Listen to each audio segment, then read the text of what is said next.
નમસ્કાર મિત્રો, આગળના વિડીયોમાં આપણે જોયું કે હાર્ટ એટેક શું છે અને ત્યારે મેં તમને વાત કરી હતી કાર્ડિયાક રિહેબિલિટેશનની.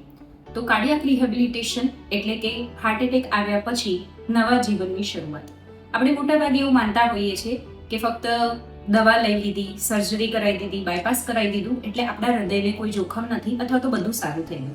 પણ ખરેખર તમારા જીવનની સફર અહીંથી શરૂ થાય છે. મેડિકલ ટર્મમાં એને આપણે કહીએ છીએ કાર્ડિયાક રિહેબિલિટેશન. એક સિમ્પલ એક્ઝામ્પલથી આપણે સ્ટાર્ટ કરીએ. કદાચ તમને ખબર હશે કે કોઈના પગમાં ફ્રેક્ચર થયું તો શું સર્જરી પછી તરત માણસ ચાલતો થઈ જાય છે? જવાબ છે ના, એક્સરસાઇઝ કરવાની જરૂર છે. તો પછી શું કામ હૃદય રોગ પછી પણ આપણે કોઈ પ્રકારની એક્સરસાઇઝ કે વ્યાયામ નથી કરતા? તો કાર્ડિયાક રિહેબિલિટેશન શું છે? તો એના પહેલા ઇતિહાસ હું જણાવવા માંગીશ. લગભગ 70-80 વર્ષ પહેલા જ્યારે બાયપાસ સર્જરી થતી હતી ત્યારે દર્દીને 4 થી 6 અઠવાડિયા સુધી સંપૂર્ણ પથારીવશ રાખવામાં આવતો હતો. કહેવામાં આવતું હતું કે બસ હવે આરામની જરૂર છે, પેશન્ટને આરામ આપવાની જરૂર છે.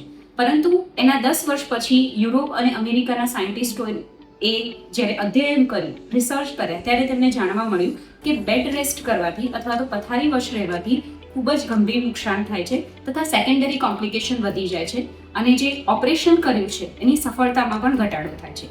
તો લગભગ એને 10 વર્ષ પછી એટલે કે 1970 થી 1980 ની વચ્ચે કાર્ડિયાક રિહેબિલિટેશનની શરૂઆત કરવામાં આવી, જેમાં દર્દીને ચોથા કે પાંચમા દિવસે જ ચાલવાની અને રૂટીન એક્ટિવિટી કરવાની હિમાયત કરવામાં આવી તથા જેટલું બની શકે એટલું જલ્દી પોતાના રૂટીન તરફ પાછું રોકવા માટે પ્રેરણા આપવામાં આવી, જેને મેડિકલ ટર્મમાં કહેવાય છે અર્લી મોબિલાઇઝેશન.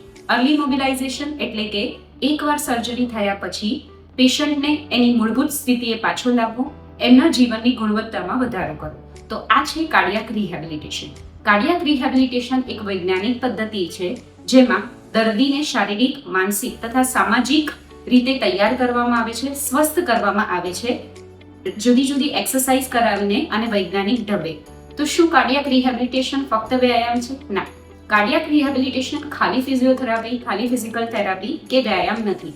કાર્ડિયાક રિહેબિલિટેશનમાં સમાવેશ થાય છે એક્સરસાઇઝનો, પ્લાન્ટ સ્ટ્રક્ચરલ એક્સરસાઇઝનો, તમારા રિસ્ક ફેક્ટરને કંટ્રોલ કરવાનો, તમારી જે પણ બેડ હેબિટ છે એને મોડિફાઈ કરવાની અથવા તો એને એકદમ છોડી દેવાની. એ સિવાય પણ ડાયટનો રોલ ખાસ છે અને પાંચમી તમારી મનોસ્થિતિ એટલે કે સ્ટ્રેસ મેનેજમેન્ટ શીખવાડવામાં આવે છે. તો મિત્રો, કાર્ડિયાક રિહેબિલિટેશન કઈ રીતે કરવામાં આવે છે? તો જે લોકોએ બાયપાસ સર્જરી કરાવી હશે અથવા તો એન્જિયોગ્રાફી કરાવી હશે એ લોકોને ખબર હશે કે જ્યારે એ લોકો વોર્ડમાં હોય છે કે આઈસીયુમાં કે સીસીયુમાં હોય છે તરત જ બીજા દિવસે એ લોકોને બેસાડે છે, મલ્ટિપલ લાઇન સાથે પણ આઈસીયુમાં એ લોકોને બેસાડે છે, હાથ પગની કસરત કરાવે છે, ચેસ્ટની કસરત કરાવે છે, સ્પાયરોમેટ્રી કરાવે છે તથા ત્રીજા અને ચોથા દિવસે વોકિંગ કરાવે છે, પાંચમા દિવસે કોરિડોર વોકિંગ કરાવે છે. તો તમને એમ થાય કે આટલી મોટી સર્જરી પછી શું આટલો બધો શરીરને સ્ટ્રેસ આપવું જરૂરી છે? હા મિત્રો, કારણ કે જ્યારે તમે એક દિવસ પણ આરામ કરો છો, સંપૂર્ણ બેડ રેસ્ટ કરો છો, ત્યારે તમારા જે શરીરના સ્નાયુ, શ્વાસના સ્નાયુ છે એની ક્ષમતા 50 થી 60% જેવી ઘટી જાય છે. તો હવે વિચારો કે જે માણસની આટલી મોટી સર્જરી થઈ છે, જે 4-5 દિવસથી ખાતું નથી તથા મલ્ટિપલ લાઇન સાથે છે, એના મસલ્સમાં ખૂબ જ પ્રકારની વીકનેસ આવે છે. એના રેસ્પિરેટરી મસલ્સ જેમ કે ડાયાફ્રામ છે, શ્વાસના જે સ્નાયુ છે એ ખૂબ જ ગંભીર રીતે નુકસાનમાં જાય છે. તેથી અર્લી મોબિલાઇઝેશન શરૂ કરવામાં આવે છે. તો જો કદાચ કોઈ વ્યક્તિ કાર્ડિયાક સર્જરી પછી કોઈ પણ પ્રકારની કસરત નથી કરતું, આઈસીયુમાં કોઈ પણ પ્રકારની કસરત નથી કરતું, તો શું થઈ શકે? તો ઘણી બધી વાર એ લોકોને ન્યુમોનિયાના કોમ્પ્લિકેશન વધી જાય છે, સિક્રીશન, ચેસ્ટમાં સિક્રીશન ભરાઈ રહે છે, કફ ભરાઈ રહે છે, એ સાથે સાથે પગમાં લોહીના ગઠ્ઠા બાજી જાય છે, જેને અમારી ભાષામાં અમે કહીએ છીએ ડીવીટી. અને એ સિવાય ઘણા બધા પ્રોબ્લેમ થાય છે, જેમ કે એમને ચાલવાનો આત્મવિશ્વાસ ઘટી જાય છે તથા તો ફિયર રહે છે, બીક રહે છે અને સ્ટ્રેસ રહે છે, બીજી વાર હાર્ટ એટેકનું. તો મિત્રો, અર્લી મોબિલાઇઝેશન કોઈ પણ સર્જરી માટે ખૂબ જ જરૂરી છે.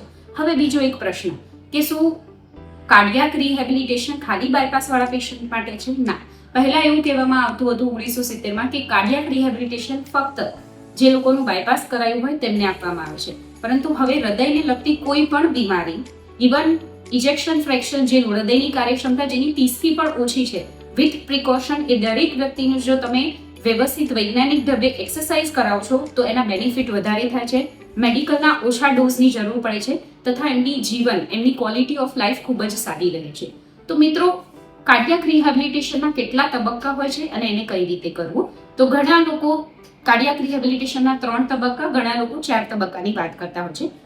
કાર્ડિયાક રિહેબિલિટેશનનો ફર્સ્ટ તબક્કો જ્યાં સુધી તમે હોસ્પિટલમાં છો ત્યાં સુધી હોય છે. જેમ કે આજે તમારી સર્જરી થઈ, આજ પછીના જેટલા દિવસ તમે હોસ્પિટલમાં રહો છો એ કાર્ડિયાક રિહેબિલિટેશનનો ફર્સ્ટ ફેઝ છે. તો કાર્ડિયાક રિહેબિલિટેશનના ફર્સ્ટ ફેઝમાં શેની ઉપર ફોકસ કરવામાં આવે છે? જેટલું બને એટલું પેશન્ટ ઇન્ડિપેન્ડન્ટ થાય, પેશન્ટ કોન્ફિડન્ટ થાય, પેશન્ટને કોઈ પણ પ્રકારની ચિંતા ના થાય અને સેકન્ડરી કોમ્પ્લિકેશન જેવા કે ડીવીટી, ચેસ્ટ કોમ્પ્લિકેશન અને મસલ વીકનેસને પ્રિવેન્ટ કરી શકાય એવી દરેક એક્સરસાઇઝ કરવામાં આવે છે. તો આમાં કઈ કઈ એક્સરસાઇઝ કરાવે છે? તો મોટાભાગે તમારા શરીરના દરેક સાંધાની એક્સરસાઇઝ કરાવે છે, પ્લસ સૌથી વધારે ફોકસ કરે છે એન્કલની એક્સરસાઇઝથી, જેથી ડીવીટી ના થાય, તથા શ્વાસની એક્સરસાઇઝ, જેથી કરીને તમે જલ્દી વેન્ટિલેટરથી ઓફ થઈ શકો. એક ડિસ્ચાર્જ ક્રાઇટેરિયા ફર્સ્ટ ફેઝમાંથી એ પણ છે કે જ્યાં સુધી પેશન્ટ કોન્ફિડન્ટ ના હોય, પેશન્ટ ચાલી ના શકે અને 5-1 મિનિટ સુધી ચાલીને સેલ્ફ મોનિટર ના કરી શકે, ત્યાં સુધી મોટાભાગે આજકાલના સર્જન્સ એ લોકોને ડિસ્ચાર્જ પણ આપતા નથી. તો કાર્ડિયાક રિહેબિલિટેશનનું આ મહત્વ છે ફેઝ 1 નું. ફેઝ 2 તમારો લાસ્ટ થાય છે જ્યારે તમે હોસ્પિટલમાંથી ડિસ્ચાર્જ લો ત્યાંથી માંડીને 3 થી 4 મહિના સુધી. આ 3 મહિના દરમિયાન તમારું કામ શું છે? જેટલું બને એટલું ધીમે મતલબ 5 મિનિટથી શરૂ કરીને 3 મહિનાના અંતે તમારો એમ એ હોવો જોઈએ કે તમે કન્ટિન્યુઅસલી 30 મિનિટ સુધી વોક કરી શકો, તો અને તો જ શરીરમાં રિકવરી આવશે.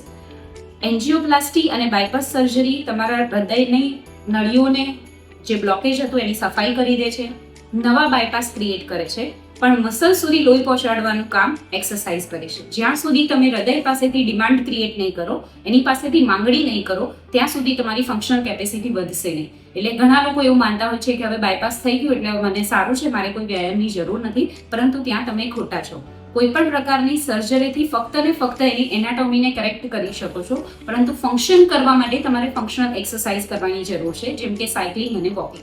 ફેઝ 3 એકચ્યુઅલી જ્યાં અમારા ફિઝિયોથેરાપીનો રોલ હોય છે અથવા તો કાર્ડિયાક રિહેબિલિટેશન સ્પેશિયાલિસ્ટનો રોલ હોય છે, જ્યાં મોટા ભાગે એ લોકો પ્રોપર અસેસમેન્ટ કરે છે, ફરીથી તમારું TMT એટલે કે સ્ટ્રેસ ટેસ્ટ કરે છે અને તમારી ફંક્શનલ કેપેસિટીના આધારે તમને એક્સરસાઇઝ પ્રોવાઈડ કરે છે. તો કયા પ્રકારની એક્સરસાઇઝ કરાવે છે? જેમાં 3 મેઇન પ્રકારની એક્સરસાઇઝનો સમાવેશ થાય છે. એક છે એરોબિક ટ્રેનિંગ, જેમાં ચાલવું, ટ્રેડમિલ પર વોકિંગ કરવું, સાયકલિંગ કરવું, ઝુમ્બા છે અથવા તો કોઈ પણ પ્રકારની એરોબિક ટ્રેનિંગનો સમાવેશ થાય છે.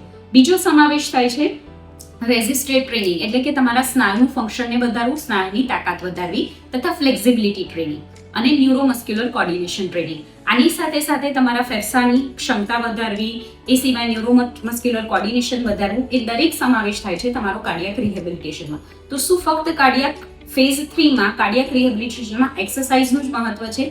ના, આની સાથે સાથે ડાયટ કાઉન્સેલિંગ અગત્યનું છે, સાયકોલોજીકલ કાઉન્સેલિંગ મહત્વનું છે, બિહેવિયરલ કાઉન્સેલિંગ મહત્વનું છે, સેલ્ફ મોનિટરિંગ મહત્વનું છે. તો કાર્ડિયાક રિહેબિલિટેશનથી તમને ફાયદા શું થશે? તો મિત્રો તમને અંદાજ તો આવી જ ગયો હશે કે આફ્ટર સર્જરી કાર્ડિયાક રિહેબિલિટેશન જો તમે કરશો તો તમારી ફંક્શનલ કેપેસિટી વધશે, તમારો કોન્ફિડન્સ વધશે.